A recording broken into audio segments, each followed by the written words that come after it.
Greetings, programs. What is cracking? Okay, it is. Where are we?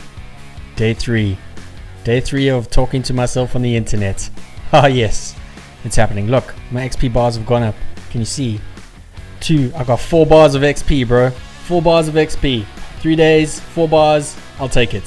So yeah, PS5 came out and they released a new console, which is the PS5. I don't know how many of you have PS5s. I'm actually still on the PS4, but I have, I'm a PC boy, so I bought the PS4 because I actually wanted to use it as an entertainment system, which it still is being used for, which is just, I'm shamelessly going to use that for forever probably.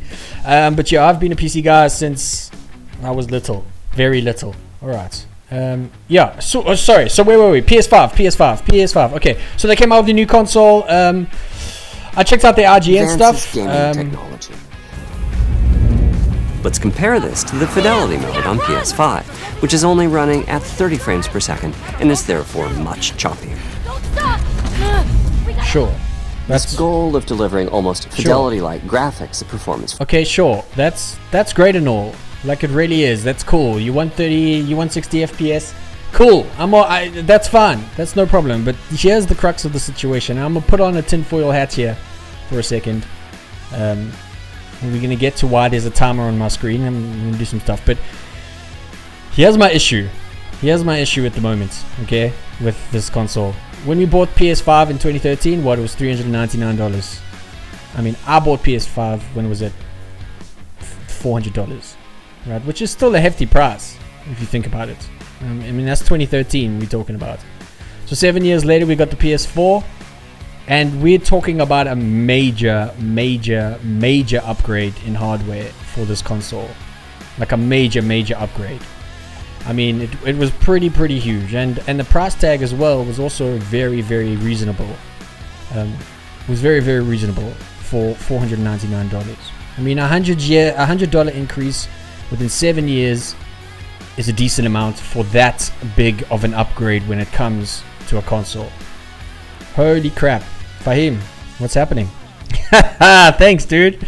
I appreciate you tuning in, bro. I'm gonna be talking F1 Sunday, so you better tune in for that. PS4, we are now on PS5. Major upgrade, $499, $100 within 7 years. Decent. That's what we're talking about. That's the kind of upgrades we want as consumers, correct? So now they've come out with the PS5. Now it definitely has upgrades. Okay, it definitely has some higher fidelity capabilities and some higher frame rate capabilities, if that's what you're going for. But if we're looking at a price here, I mean, it's been 4 years, and we're going from $499 to $699 without a disc drive. So $780, that's not this price. This price right here is not including tax. It's probably going to be more, this price right here. And it's also not including accessories. If you're wanting higher performance and better graphics and higher frame rates per second, you could probably buy a intermediate level PC for this price and come out better at the end of the day, because PC prices in games is far more reasonable than it is on consoles at the moment. So that's something else to think about. Let's not forget the import duties. Exactly, bro. Exactly. The import duties as well. So this price in the US will be $780. But I'm talking to my fellow South Africans. 17. Oh, it's gone down. That's impressive. It was 19 a couple months back. So 17. Okay. Let's, for hell's sake, just round it up to 18 times 780, right? 780. What? I mean, that's 14 grand. 14 grand. Plus you're going to pay what? 14%?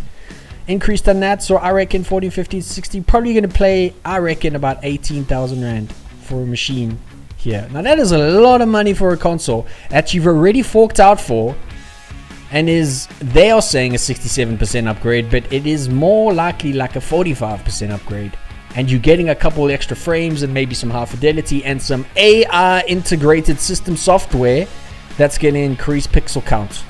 I don't know if this is worth the price, in all honesty.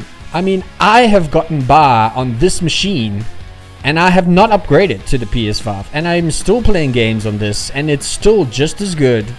I'm still using the PS4. I've played God of War on it, Star Wars Battlefront, I play Path of Exile on it, Diablo 4, all sorts of stuff, and it still runs fine. So here's my crazy theory.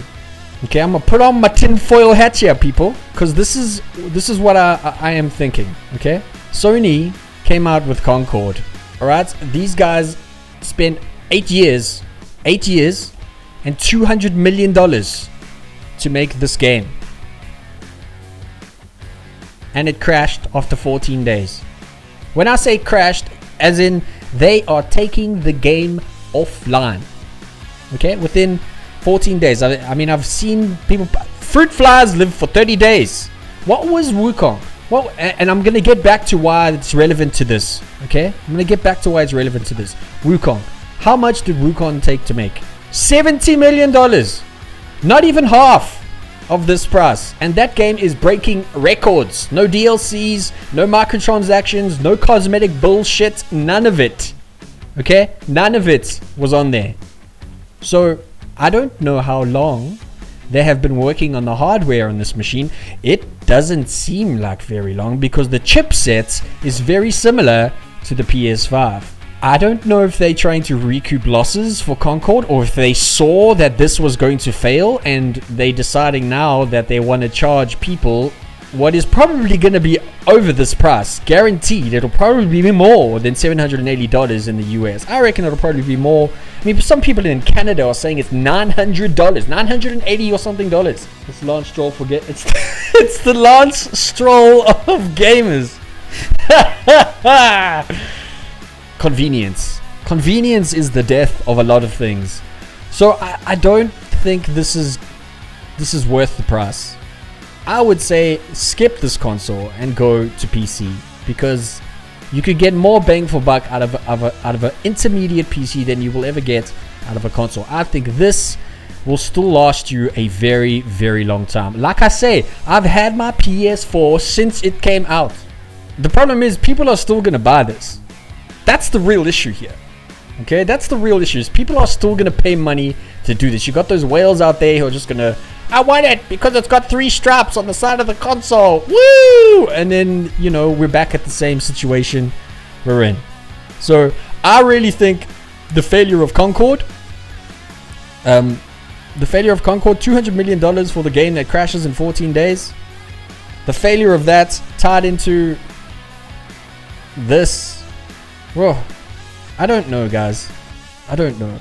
And this whole bullshit about AR being integrated into, sure, I'm sure that might increase your frame rates and the fidelity by, like, you know, inches, but I don't see it making a huge impact, a big enough impact to justify the price that you are going to be paying for this console. So that is my opinion on the PlayStation 5 Pro.